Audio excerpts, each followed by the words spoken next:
visi veco muižu parki vairāk vai mazāk veiksmīgi dārzu arhitektūras pieminekļi.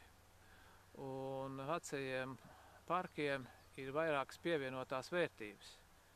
Viena no tām ir dendroloģiskie stādījumi, citzemju koku, krūmu, sugu daudzveidība, arī bioloģiskā daudzveidība, kura ir ne tikai ar šiem stādījumiem, bet arī ar vidi, kas ir pašā parkā.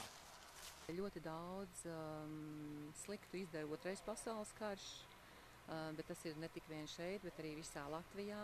Vēl ļoti lielu ietekmi uz parku atstāja kolektivizācija. Varbūt šeit tas nav tik izteikti, bet šeit izteikti ir tieši lauksaimniecības industrializācija, kas ir 60. un 70. gadi. Un tad tas ir tas laiks, kad pēc kara tiek atjaunota, rekonstruēta Vecauces pils, un līdz ar to tiek tā kā kopts un atjaunots arī Vecauces muižas parks. Un ir tāds izdevums 1967. gadā, man liekas, Latvijas PSR vecie parki, kur lūk jau ir minēts, kad ļoti nepareizi tiek darīts Vecauces muižas parkā, kur tīrās skaistās zālienu lauces tiek aizstādītas ar regulāriem krūmiem un stādījumiem. Un lūk, te ir tā ietekme, kad it kā jau daudz runā par to, ka daudzi no parkiem ir jāatjauno, un jāatjauno viņi ir tādi, kādi viņi bijuši 19. gadsimtā, bet te pašā laikā visur priekšā ir īpašnieki, sabiedrība, ja, kurai ir sava izpratne. Un laikam tomēr visu pamatā ir tā, ka mēs uz vēsturiskajiem parkiem neskatāmies kā uz kultūru vēsturisku vērtību. Ja? Ainava parks šeit Vecaucē ir veidots līdzās ar jaunās kungu mājas celtniecību 19. gadsimta vidū, ja? Atverot skatu uz ziemeļu pusi, uz dārzu, tad regulārais dārs tiek pārveidots par Ainavu parku. Ar celiņiem, ar skaisto prezentablo daļu, ar solitāriem kokiem, skatu punktiem, saulainām laucēm. Tiek veidots jaunā parka daļa, kas ir otrā pusē šobrīd Lielauces ceļam, tā gan atdota pašvaldībai ir. Tad dienvidu pusē bijis terašveida regulārs dārs, un tas ir tajā 60. un 70. gados, kad es runāju par šo industrializāciju, tad tā ir tā daļa, kur tiešām tiek iebūvēts tajā daļā, tajā laikā siltumnīcas, tagad viņas ir likvidētas, un pamazām saimniecība arī pakāpeniski viņu atjauno. Un tad, ko mēs darām šeit šobrīd Vecauces parkā? Situācija tāda bija pirms tiem gadiem jau 7, 8, kad tajos 60. un 70. gados veidotie celiņi, viņi bija jau degradējušies, viņi vēl pēc tam bija asfaltēti, izburbuši, soliņi saplīsuši. Un gan vietējo sabiedrība, gan mēs sapratām, ka kaut kas ir jādara.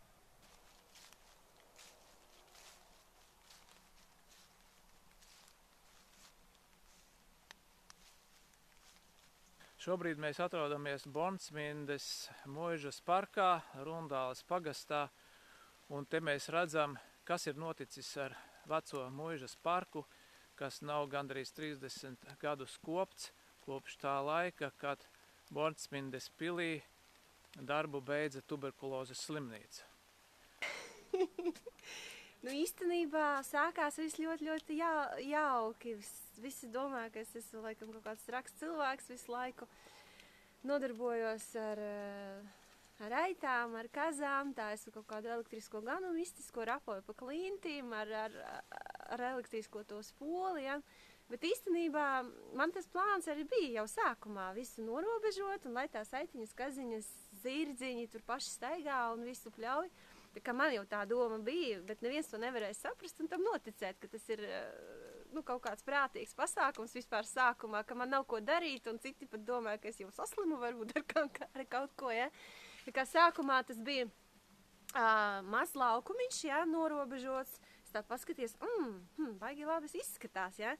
Tad es vēl uztaisīju tādu kaut kādu arī pļāviņu norobežojumu, tad es padomāju, baigi labi būtu apvienot tā, ka tie dzīvnieki var pilnībā pārvietoties brīvi pa visu teritoriju, dzert no strauta. Principā tas modelis bija tā, izdarīt visu tā, lai nekas nav jādara. ka tas dzīvnieks dzīvo, viņš ēd to zāli, viņš dzer tur, kur viņam ir pieejams svaigs ūdens, kas ir no pazemes avota, nodrošināt viņam iespēju iejot kaut kādā savā mājiņā, nu, vai tā ir nojūmīta. Citam, piemēram, tā uztvere, ka tur var būt kaut kur tur zirgu kakas ir kaut kur tur, vai spiriņas tur no aitām. Bet no pieredzes 2-3 dienas viss pazūd. Otrais tie biotopu kursi, ja, kas bija, viņi teica, ka tieši tas ir tas visvērtīgākais tam zālājam, jo tur ir visas sēkliņas, un tad viņu iznes pa visu teritoriju, tur plašāk to visu.